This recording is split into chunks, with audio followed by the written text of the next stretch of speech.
যার হাত ধরে আপনারা বিধানসভায় একমাত্র বিরোধী এমএলএকে পাঠিয়েছিলেন। একটা সময় আমরা জানতাম স্বাধীনতার সময়, স্বাধীনতা যুদ্ধের সময়, Bengal things today, India things tomorrow. আজকে 21 সালের পর থেকে এটা পাল্টে গেছে। ভাঙড় things today, West Bengal things tomorrow. কেন এই কথাটা বলছি? আমরা অনেকেই উত্তর 24 পরগনা বা বিভিন্ন প্রান্তে দীর্ঘদিন ধরে রাজনৈতিক কর্মকাণ্ডের সাথে যুক্ত থেকেছি। আইএসএফ তৈরি হয়েছে 2021 সালে। আমরা সবাই মিলে পার্টিটাকে তৈরি করেছি। আমাদের প্রতিষ্ঠাতা পীরজাদা আব্বাস সিদ্দিকী ভাইজান আমাদের হাতে পার্টিটাকে তুলে দেন। আমরা তখনই দেখেছি, জানতাম ভাঙড়, আমার বাড়ির থেকে যখন প্রথম ভাঙড়ে আসতাম বলতো, ভাঙড়ে যাচ্ছ কি জানো একটা ব্যাপার। ভাঙড় মানেই পশ্চিমবঙ্গের মাটিতে একটা আতঙ্ক পরিবেশ তৈরি করেছে। আজকে নওশাদ সিদ্দিকী চেয়ারম্যান হওয়ার পর রক্তপাতহীন ভাঙড়কে দূর করে রক্ত দানে পরিণত করেছে। এর জন্য কৃতিত্ব আপনাদের, সবার আগে কৃতিত্ব আপনাদের। নেতা তো নেতার আদর্শ আপনাদের মধ্যে নিয়ে যাবে, পার্টির আদর্শ নিয়ে যাবে, এটা তো স্বাভাবিক, কিন্তু কৃতিত্বটা আপনারা করেছেন। এই কৃতিত্বটা আপনাদের দেবার জন্য আজকে ছুটে এসেছি।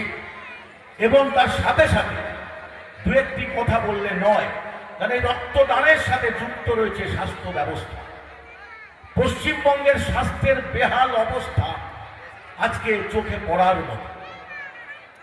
আপনারা জানেন 3-4 দিন আগে বারাসাত, যেখানকার আমি বারাসাত লোকসভার ক্যান্ডিডেট ছিলাম, আমাদের পার্টি এমপি ক্যান্ডিডেট ছিলাম, সেই বারাসাত মর্গে দীর্ঘদিন ধরে যে ধরনের কর্মকাণ্ড ঘটছে, শেষমেশ চোখও চুরি হয়ে গেছে। আপনারা দেখেছেন, জানেন, চোখটা চুরি হয়ে গেল।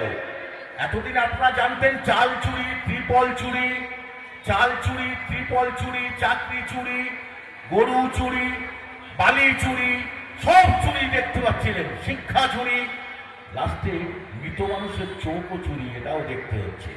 আর মমতা ব্যানার্জি কি বলছেন? তার মাকে চাকরিটা দিয়ে দেবো, একটা চাকরি। চাকরি যেন খোলাম বুঝি। কোন চাকরি? ওই দেউচা পাচামিতে যেমন আদিবাসীদের একটা কন্ট্রাকচুয়াল চাকরি দিয়ে দিচ্ছেন, তাদেরকে দিয়ে জমিটা লিখিয়ে দিচ্ছেন, ঠিক ওই রকম ভাবেই তার মাকে দিয়েছে। আমি কালকে যোগাযোগ করে তার বাড়িতে যাওয়ার চেষ্টা করেছিলাম তার বউয়ের কাছে, কিন্তু ঘটনাচক্রের কোনো একটা বিশেষ রাজনৈতিক দলের লোকরা তার মাঝখানে ঢুকে গেছে বলে আমি যাইনি। আমি আগামীকাল যাচ্ছি তার বউয়ের কাছে। যে ব্যক্তি মারা গেল, তার একটা ছোট্ট সন্তান, 1.5 মাসের সন্তান, যে মারা গেল তার বউয়ের হাতে চাকরির ব্যবস্থা গেল না, গেল তার মার হাতে। আজকে সত্যি এই ভাঙড়ে যখন রিয়াজুল মারা যায়, তার বাচ্চার দায়িত্ব আমি নিয়েছিলাম। এখন তার বৌমা কোথায় আমি জানি না, সেই বৌমা কি খাচ্ছে কি যাচ্ছে আমি জানি না। কিন্তু যে ছেলেটি মারা গেল, তার চোখটা তুলে নিল, চোখটা বিক্রি করে খেলো, তার তদন্ত হলো না, কেউ অ্যারেস্ট হলো না।